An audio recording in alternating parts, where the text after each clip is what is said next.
It's Charter Local Edition. Brad Pomerance here in the Inland Empire, joined by John Russo. He is the city manager of the city of Riverside. He has a unique path to that position. He was an elected official. He was on a city council. Tell us your path. Well, I love that, the path. Yeah, the path. Well, I was a city council member in Oakland for 2 terms. Oakland, that's a real city. It's a Right. terrific city. Yes. And then I was Oakland's first elected city attorney. Wow. For 3 terms. Wow.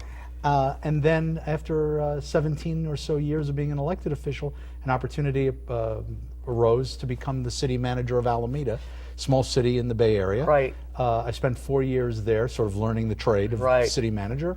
And then Riverside came calling, and it was a great opportunity, so we moved here. What's stunning about the role of city manager, depending on the size of the city, I think that for most people, what the city manager does is really what they think the mayor does. That's right. If you know what I'm saying. Absolutely. Right. Well, the city manager in most cities is the chief executive officer of the city.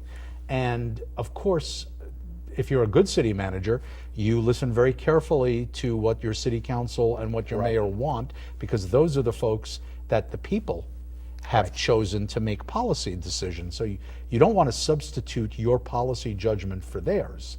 But yeah, you're right. In terms of the day-to-day operation, who hires and fires the police chief, the fire chief, the public works director, that's not the mayor, that's the city manager. Now, how big is Alameda? How many residents? Alameda is only 75,000 people. So Riverside over 300,000. Riverside's about 320. Right. And so is the city manager, more mayor in our hypothetical? I mean, I'm sure you have a great relationship with the sitting mayor, Rusty Bailey. But great guy. Yeah, so it's different. I mean, because he's full-time.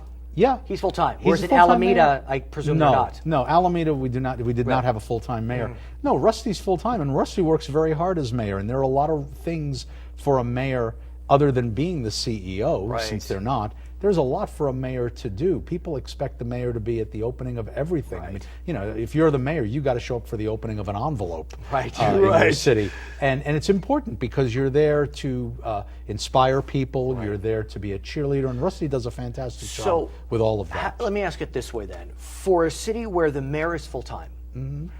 What is the role of the city manager? Chief executive officer. So meaning? Meaning the employees report to me. I see. The employees are evaluated by the executive staff. Which is probably best. Well, it's probably best. I mean, to have an elected be evaluating employees. Well, I mean, there are different views on that. I've been all over the place throughout my career on what's best for what types of cities. I think the city manager system, when it works, is excellent. But there's also a problem in that you find with the city manager system, sometimes the city managers don't really understand the pressures that the electeds face. I mean, but you do, because you weren't elected yourself. Yeah, that's it right. helps. It helps. It makes it easier for me to understand what the mayor and the council members are going through and how to position issues to make it easier for them to do the difficult things that aren't always popular and need doing. As an example, Measure Z. Measure Z. Which apparently, though, is a little popular. Yes, I mean, a recent poll came out, and it suggests that Measure Z, at this stage, is likely to pass. Measure Z, of course, is a sales tax measure. That's right. That will be on the ballot in November. As you surely know, Riverside joins 3 other cities in this county. Correct. Having a sales tax measure. 2 cities, Moreno Valley and San Jacinto, have a hotel tax on the ballot. San Jacinto and San Marino have pot tax on the ballot. But Riverside, Temecula, Menifee, and Hemet are looking to their voters to increase sales tax. That's correct. Talk to us about it, sir. Well, I think in that particular case, you saw a city council that voted unanimously to place this measure on the ballot. Now, nobody runs for office saying, geez, vote for me. I want to raise your taxes. I want more money from you. That's not an easy position to take. Riverside, I can't speak for the other cities, but Riverside is, I feel, blessed with an unusually courageous political leadership.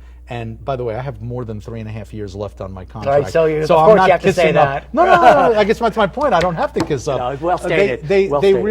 really are, and it takes a lot of guts to take that position, because the easy position, you can always find a way to say no. There's a million ways to say no to something. I'm in favor of these services, just not this way. I'm in favor of the budget being balanced, but we should find fraud, waste, and abuse. Of course, we hear that all the time. Right, all this nonsense. these council members took a very courageous position by putting that on the ballot. But they also took some courageous steps prior to putting correct. it on the ballot. That's right. It being Measure Z.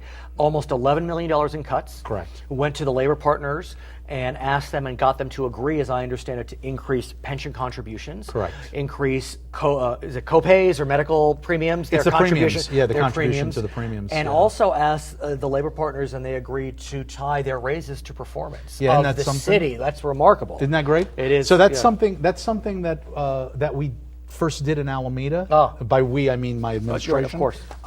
We did that in Alameda, and the idea here is this: look, California is a very, legally speaking, from a law position, California is an extremely public labor-friendly state. That's true. And folks don't have to like that, but that is the aquarium we're swimming in.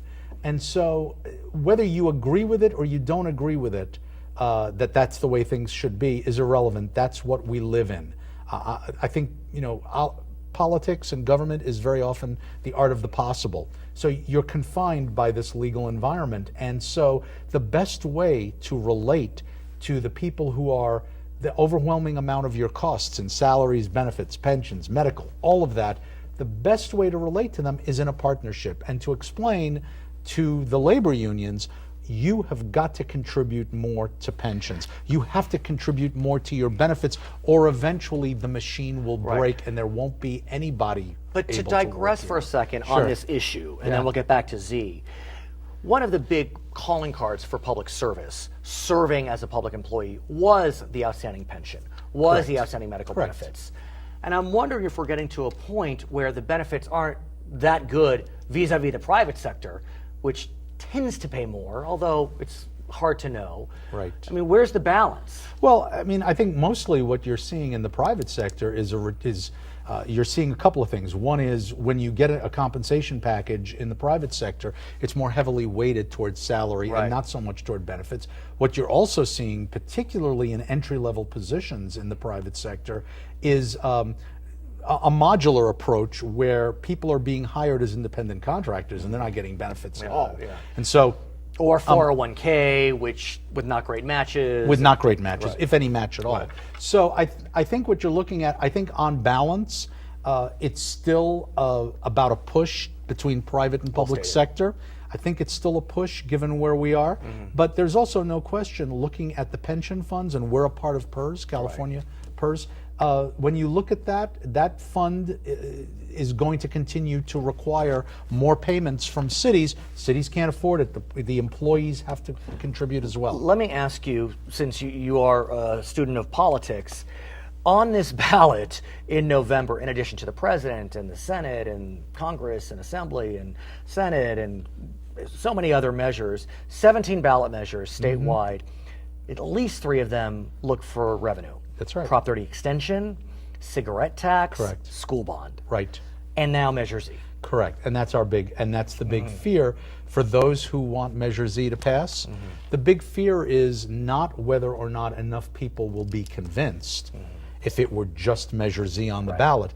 The concern is that after you've gone through the ballot and you say, well, the state wants this money, the state wants this money, the school district wants this, the county wants this, oh, and the city too? I grew up in Brooklyn. Right, Just exactly. Forget about it. Of course I'm you not did. voting for that. Right, and that's the concern that I have as someone who believes that Measure Z is a fair and critical need for the city for the next generation. You'll come back? I'd be happy to come That'd be back. great. Have me come back sometime and talk about general politics. Let's do it. Okay, Let's do it. thanks. His name is John Russo. He Thanks is lots. the city manager in the city of Riverside. We're in the Inland Empire today, Charter Local Edition.